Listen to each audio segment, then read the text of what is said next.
ஒரு அடர்ந்த காடு. அங்கே ஒரு சின்ன ஆட்டுக்குட்டி கூட்டத்தை விட்டு தனியா வந்து ரொம்ப நேரமா ஃபுல் மேய்ஞ்சிட்டு இருந்துச்சு.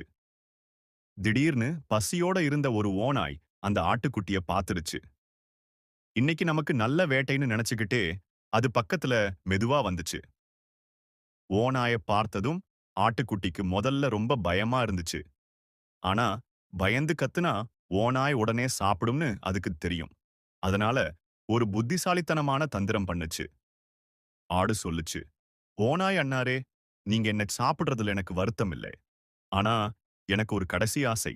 சாகறதுக்கு முன்னாடி நான் கொஞ்சம் ஆடணும்னு ஆசைப்படுறேன். நீங்க கொஞ்சம் புல்லாங்குழல் வாசிப்பீங்களா?" ஓநாய்க்கும் அந்த ஆசை வந்துச்சு. அது தன் கையில் இருந்த குழலை எடுத்து பலமா ஊதத் தொடங்குச்சு. ஆடு அந்த இசைக்கு ஏத்த மாதிரி துள்ளி துள்ளி ஆட ஆரம்பிச்சது. புல்லாங்குழல் சத்தம் கேட்டு பக்கத்தில் இருந்த வேட்டை நாய்கள் எல்லாம் அங்கே ஓடி வந்துச்சுங்க. நாய்களை பார்த்ததும் ஓநாய் பயந்து போய் தன் உயிரை காப்பாத்திக்க அங்கிருந்து தலை தெறிக்க ஓடிப்போச்சு.